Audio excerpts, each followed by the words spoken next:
Bien, saludamos al doctor Miguel Medina Romero, quien nos hablará también sobre una perspectiva muy interesante ante este escenario de crisis sanitaria y algún otro tipo de crisis que se ha mencionado en este foro, ¿no? Con el tema del COVID. Desde su perspectiva académica, nos va a compartir desde el punto de vista de la academia, de las universidades y los centros de investigación, ¿sí? Acerca de algunos retos y perspectivas, ¿no? Desde esta trinchera. Y voy a presentar al doctor Miguel Ángel Medina Romero, quien es licenciado en Economía y licenciado también en Derecho por la Universidad Michoacana de San Nicolás de Hidalgo, y es doctor en Derecho por el Centro de Investigación y Desarrollo del Estado de Michoacán y doctor en Ciencias Administrativas por el Instituto Politécnico Nacional. Actualmente se desempeña como profesor e investigador en la Facultad de Derecho y Ciencias Sociales. Amigo, también siempre es un gusto compartir este tipo de foros contigo, tu conocimiento, tus puntos de vista tan analíticos y certeros, y te damos la bienvenida a este foro y el uso de la palabra. Bien, muchas gracias, doctor. ¿Sí se escucha? Sí. Bien. Primero agradecerte muy cumplidamente la invitación que nos hiciste. Estoy muy contento de que este proyecto que platicamos hace unas semanas finalmente se cristalizó. El concepto del Congreso, del que eres fundador, está transitando hacia la parte de la virtualización, y eso me da mucho gusto porque te acompañamos también en los inicios de este concepto del Congreso de Derecho Administrativo.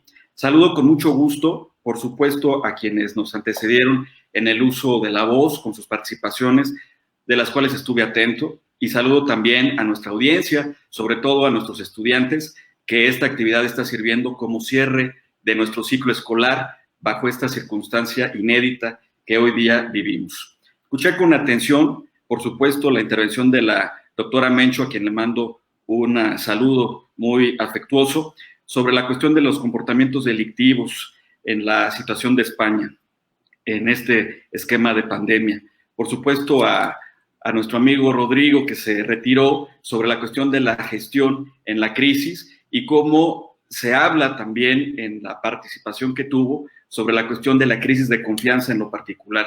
Y bueno, a nuestro amigo Allenberg también, de cómo nos ha explicado esta situación del estado de excepción en el Ecuador, y por supuesto que tomé nota de su propuesta sobre la cooperación internacional que propone mediante la institucionalización a través de los estados. De eso voy a hablar también en un momento, retomando su propuesta sobre la cuestión de ética e integridad.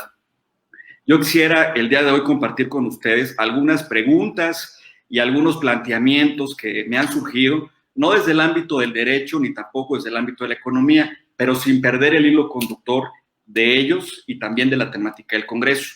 Les quiero hablar sobre la problemática que estamos viviendo, que estamos padeciendo, y el papel que juegan en ella los centros de investigación, las universidades y, por supuesto, los actores que conformamos las mismas, los estudiantes, los profesores, los académicos, y cómo, en qué reside la contribución que estos centros y estas universidades pueden tener en la solución de esta problemática por la que transitamos.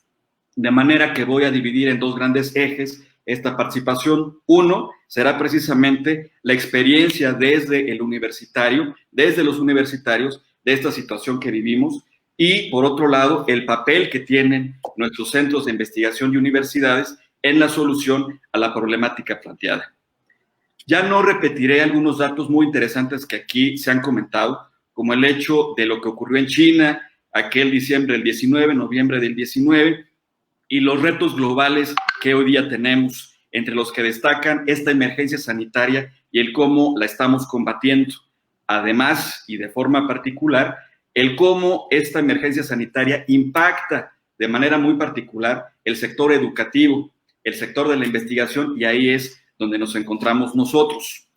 Fíjense que este dato que voy a dar es interesante. En ningún otro momento de la historia se habían visto suspendidas las actividades académicas de más de 1.215 millones de estudiantes de todos los niveles educativos en todo el mundo.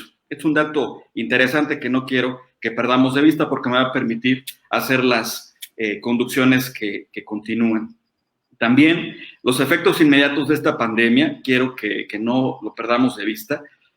Los posibles contagios y el cierre de las instituciones constituyen el impacto mayor hacia nosotros como actores en la educación y en la parte del área de investigación.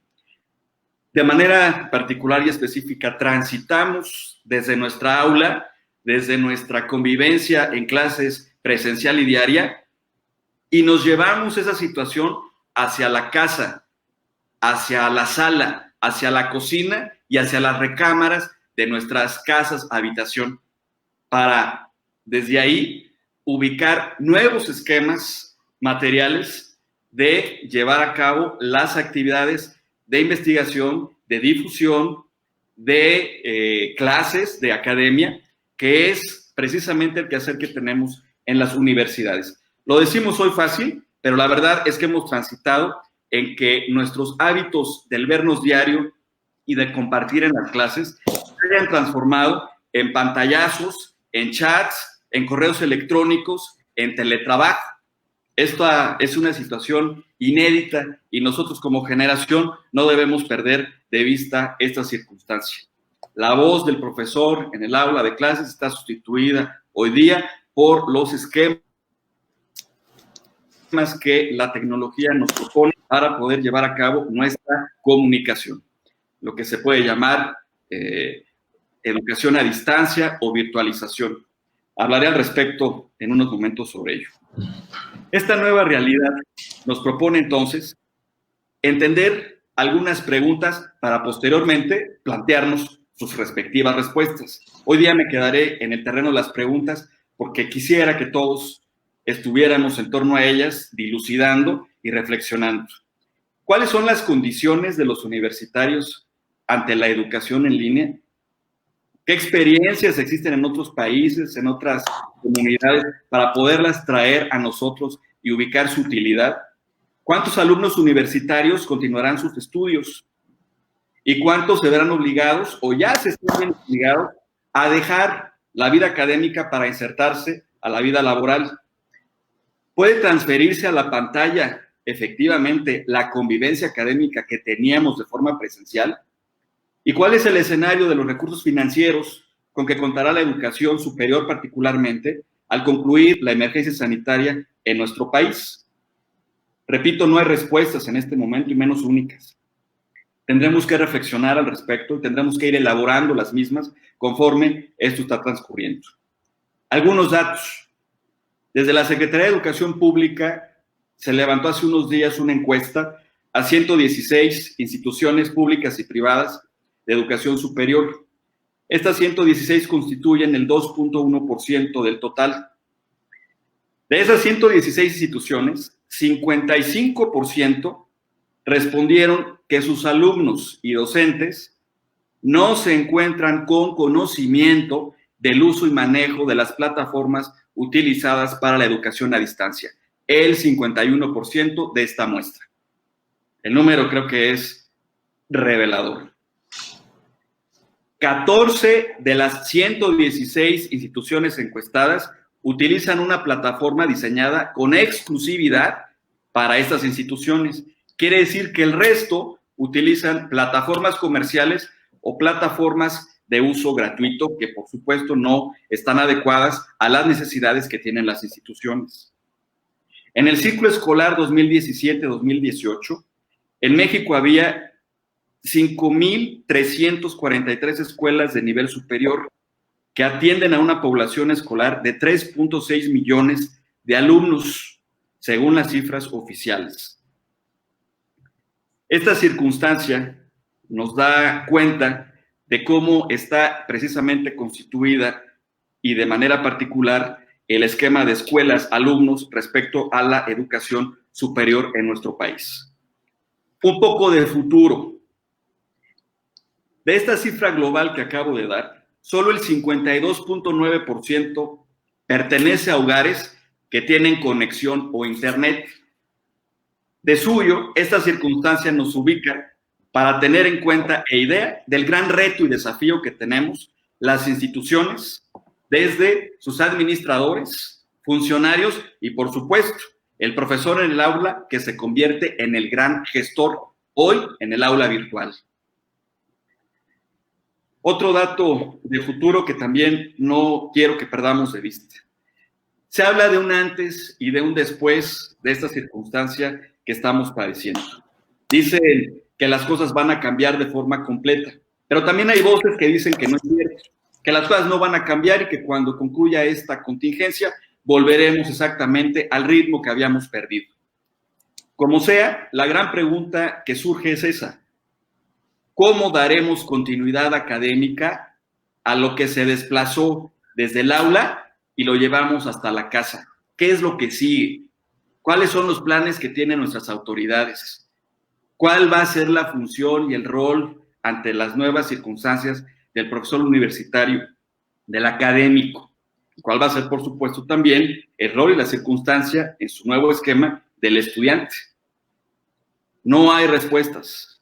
Tendremos que llevarnos estas preguntas para reflexionarlas y elaborar de manera paulatina, por supuesto, las respuestas. Pero es importante que nos vayamos adelantando a los tiempos y que vayamos ubicando con este tipo de preguntas esquemas útiles para que el tiempo no se nos adelante y no tengamos que estar, como muchas veces nos ha ocurrido, que nos toma de sorpresa, no estamos preparados y lo que se hace únicamente es reaccionar sin tener esquemas en donde podamos de manera clara y contundente prevenir, prever. Aquí, en esta circunstancia, es donde tiene un papel fundamental nuestra universidad, la universidad como la concebimos, nuestras universidades, nuestros centros de investigación y, por supuesto, nuestros docentes, nuestros académicos y nuestros investigadores. Quiero compartir con ustedes esta frase, este texto que voy a leer de manera tal cual. Hace 10 años, alguien escribió, cito: hacia el año 2020 se introduce en México un nuevo virus de alta letalidad para el que no existe cura conocida. A pesar de las restricciones en su transmisión, se estima que a causa de él fallece cerca de 500,000 de personas. Sin embargo, luego de varios meses, las medidas preventivas introducidas permiten controlar la epidemia. Este fragmento que acabo de compartir con ustedes se escribió en el año 2010, hace 10 años. La fuente es Los futuros de la salud en México 2050. Lo escribieron los académicos Enrique Ruelas y Antonio Alonso Concheiro. Patrocinaron este libro la Secretaría de Salud y el hoy famoso Consejo de Salubridad General. Es decir, nos anticiparon desde la academia qué iba a ocurrir. Aquí estaba escrito y había una orientación aportada por científicos sobre cuestiones que íbamos a vivir. Es importante, como cuando manejamos el coche, no únicamente ver el espejo retrovisor, sino también ver hacia adelante, adelantarnos. Para eso existen y para eso sirven este tipo de estudios de prospectiva y de planeación estratégica, que lamentablemente se quedan muchas veces en las bibliotecas o en las computadoras y no llegan, a los escritorios de los tomadores de decisiones. Si alguien hubiese leído con tiempo esta situación que escribieron estos académicos, seguramente hoy tendríamos una situación al menos gestionada de otra forma. Los estudios de prospectiva y planeación estratégica que contiene el libro que menciono constituyen una evidencia del aporte de los académicos, las universidades y los centros de investigación en torno a planteamientos de problemas, pero también a posibles soluciones a los mismos. Aquí está la contribución de la ciencia, aquí está la contribución de la comunidad científica, aquí está el papel de las universidades, aquí está el papel de los estudiantes que van a clase todos los días en los centros de educación superior. Lo voy a decir muy claro y también con mucha responsabilidad. En situaciones como la que transitamos, hablo desde México, requerimos estar informados objetivamente, porque nuestra salud y nuestra integridad constituyen los bienes expuestos de cada uno de nosotros.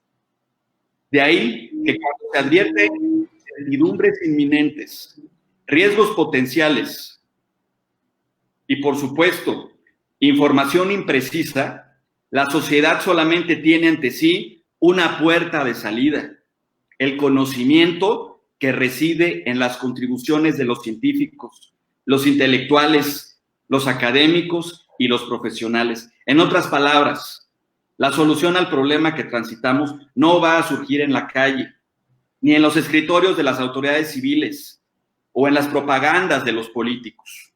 La vacuna o medicamento que contrarreste los efectos de la pandemia que vivimos surgirá entre la comunidad académico-científica de los laboratorios y los cubículos de nuestras universidades y centros de investigación. De ahí la pertinencia de estos centros, de nuestras universidades y de su función. Pero también de ahí la importancia de mantenernos los actores de estas instituciones con ética, con comportamientos íntegros y aportando evidencia objetiva para poder salir de la problemática con situaciones objetivas.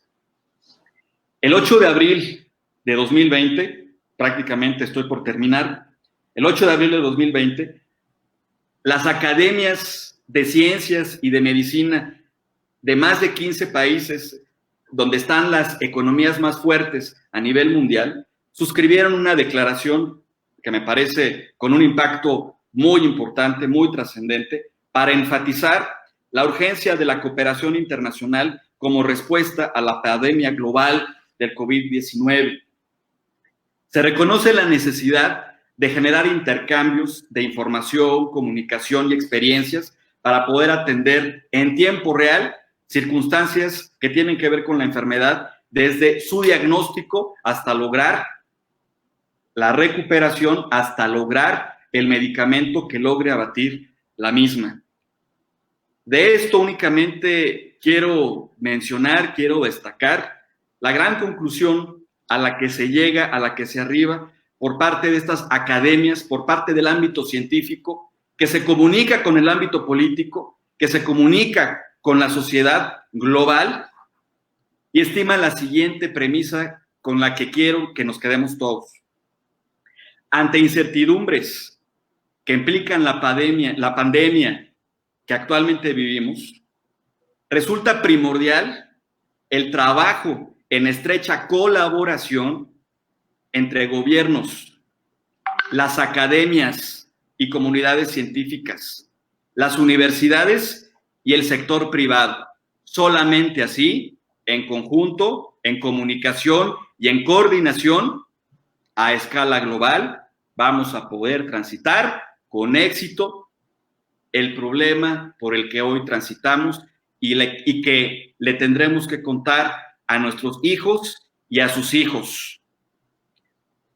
Desde aquí hago un reconocimiento muy fuerte, por supuesto, a los padres de familia que se han convertido en gestores extraordinarios de esta circunstancia y a los niños que lamentablemente van a tener que recordar este capítulo, este episodio, y lo contarán a sus nietos con diferentes perspectivas, con diferentes circunstancias.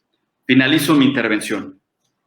Quiero cerrar esta participación con un mensaje con dedicatoria especial para nuestros alumnos, mis alumnos de primero y segundo año de Derecho, para nuestros alumnos de nuestra facultad que nos están en este momento viendo. Jóvenes, la última vez que nos vimos en clase en nuestro salón, en los espacios de nuestra facultad, no hubiéramos imaginado que se trataba de nuestra última clase. Efectivamente, al menos en nuestra asignatura y de la última clase presencial por mucho tiempo. Sin duda, el mundo no volverá a ser igual, al menos durante un buen tiempo. Y para entender la nueva realidad o la nueva convivencia que nos espera, tendremos que tener en cuenta las lecciones que nos deja esta crisis, tomando conciencia de lo pasado y de que no nos vuelva a pasar. El confinamiento ha sido muchas cosas. Cada quien tiene una historia que contar, una experiencia que compartir. Pero yo quiero invitarles a que al salir de este confinamiento lo hagamos reflexionando desde nuestra capacidad de vivir una experiencia difícil, poderla superar y salir además reforzados de ella, con un aprendizaje y una lección de vida que seguramente no volveremos a tener. Una lección de vida que nos haga más conscientes, una lección de vida que nos haga más sensibles y una lección de vida también que nos haga más humanos.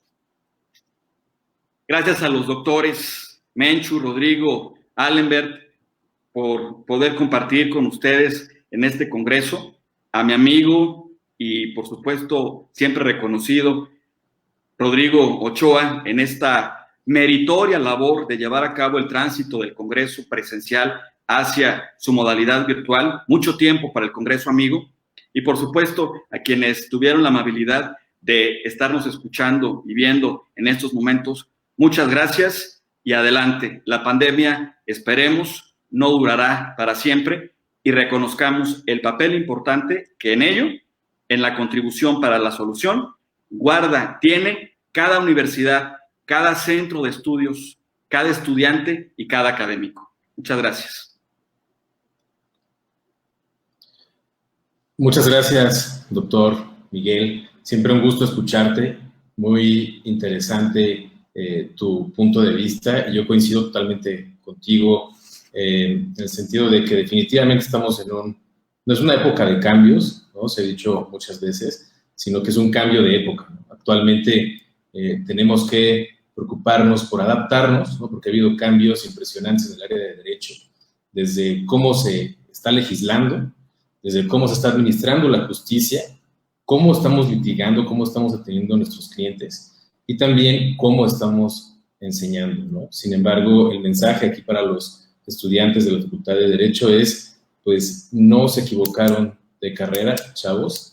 Definitivamente la carrera de Derecho está llena de oportunidades ante este nuevo escenario y solamente es cuestión de que nos adaptemos y que nos adaptemos lo antes posible, que nos adaptemos rápido, ¿sí?